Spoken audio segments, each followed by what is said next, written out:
Everyone, কি খবৰ আপোনালোকৰ? ভালনে? ভাল আছেনে নাই কমেণ্টত জনাব। আৰু জানেনে, আজি মই একদম বহুত ধুনীয়া ৰেচিপি এটা লৈ আহিছোঁ। মই ভাবিলোঁ বস্তুটো যদি বনাইছোঁ আপোনালোকৰ লগতো শ্বেয়াৰ কৰোঁ, কিয়নো আমাৰ চবৰে কেতিয়াবা বহুত চিন্তা হৈ যায় কিবাকিবি বস্তুৰ কাৰণে।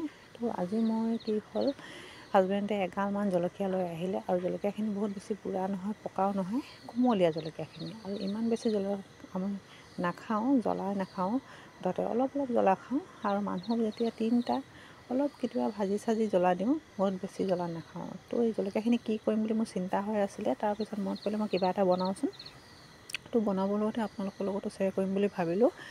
তো মই জলকীয়াখিনি প্ৰথমতে ভালকৈ ধুই অলপ ৰ'দত শুকুৱাই ল'লোঁ, বা কিবা চফা কাপোৰত মুচি ল'লেও হ'ব।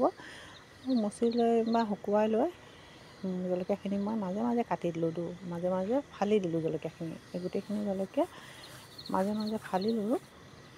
সেই চাওক কিমান ধুনীয়াকৈ ফালি লৈছোঁ, কিয়নো মছলাখিনি তাৰ ভিতৰত তেতিয়া সোমাব বুলি। আৰু ফালি লোৱাৰ পিছত কি কৰিলোঁ, মই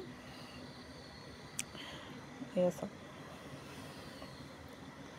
তাৰপিছতে এইখিনি জলকীয়াখিনি মই ৰেডি কৰি কিনে অলপ মছলা ল'লোঁ, আৰু সৰিয়হ অলপ ল'লোঁ, অলপ জিৰা, অলপ পাঁচফোৰণ, আৰু অকণমান ল'লোঁ চফ। গোটেইখিনি ৰেডি কৰি ল'লোঁ। আৰু ৰেডি কৰি লোৱাৰ পিছত মছলাখিনি অলপ মই কেৰাহীখন গৰম কৰি তাত ভাজি ল'লোঁ, কিয়নো ভাজি লোৱাৰ পিছত মই পিচিবৰ কাৰণে সুবিধা হ'ব, আৰু ভাজি লোৱা মছলা দিলে ভাল। সেইটো কাৰণে মছলাখিনি মই অলপ ভাজি ল'লোঁ।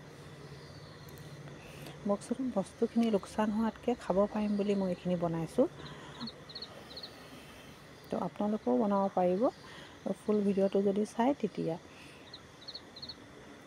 এইখিনি মই এতিয়া ভাজি ল'লোঁ ধুনীয়াকৈ, অলপ ভাজিছোঁ, বেছি নাই ভজা। পাঁচফোৰণখিনি মোৰ ভজা হৈ গ'ল, আৰু এতিয়া মই সৰিয়হখিনি দিম। সৰিয়হখিনি কিন্তু গাইজ বেছি ভাজিব নালাগে, অলপে ভাজিব লাগিব। কিন্তু সৰিয়হ বেছি ভাজিলে তিতা হৈ যায়, বা বেয়া অলপ গোন্ধটো বেয়াকৈ আহে। তো কেৰাহীখন অলপ গৰম কৰি কিনে মই তাতে দি কিনে অলপ দেৰি থ'লোঁ। এতিয়া মচমচীয়া হৈ গ'ল, আৰু এইখিনি মই এতিয়া পিচি ল'ম। দুখিনি এজেগাত কৰিলোঁ, আৰু তাৰপিছত মই এতিয়া পিচি ল'ম। আৰু পিচি লোৱাৰ পিছত কেৰাহী এখনত যিমানখিনি তেল লাগে জলকীয়াখিনিত, সিমানখিনি তেল দিম। যে আচাৰ যেনেকৈ আমি তেলত ডুবাই থওঁ, তেনেকুৱা নহয়, অকলে মই ভাজিবৰ কাৰণেহে লৈছোঁ। আৰু ভিডিঅ'টো আপোনালোকে পূৰাকৈ চাই থাকিব, তেতিয়া গম পাব মই কেনেদৰে বনাইছোঁ।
আপোনালোকে দেখিলে মই জলকীয়াখিনি কেনেদৰে ভাজিলোঁ। তো আপোনালোকেও তেনেকৈ ভাজি কিনে থ'ব পাৰিব। যদি আপোনালোকে বেছিকৈ কেতিয়াবা লৈ আহিছে জলকীয়া বেয়া হ'ব বুলি ভাবে, তেতিয়া এনেদৰে এবাৰ বনাই চাব। আৰু মই অলপ খালোঁ, খাই চালোঁ, বহুত ভাল লাগিলে খাই। ৰুটিৰ লগতো খাব পাৰিব, ভাতৰ লগতো খাব পাৰিব। তো এইখিনি বেয়া নহ'বৰ কাৰণে এইখিনি ৰাখিছোঁ। বেলেগ আচাৰ যেনেকৈ বহুত দিন থৈ কিনে খাওঁ, তেনেকৈ নহয়, এইখিনি লগে লগে খাব পাৰিব আপোনালোকে।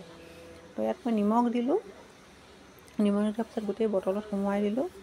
বটলত দিয়াৰ পিছত অকণমান ইয়াত মই ভিনেগাৰ দিম, কিয়নো অলপ দিন যদিও থাকে তেতিয়া বেয়া নহওক বুলি, আৰু অলপ টেঙা টেঙা লাগিব, ভাল লাগিব বুলি। তো মোৰ ওচৰত নেমু নাই, নেমু অলপ ৰস দিলে ভাল হ'লে হয়, কিন্তু মোৰ ভিনেগাৰ আছেতো, হোৱাইট ভিনেগাৰ হয় এইটো। অকণমান 1 কাপমান মই দি দিম। আৰু দিয়াৰ পিছত ঢাকন লগাই আপুনি ৰ'দত দিয়ক বা ঘৰতো থৈ দিয়ক।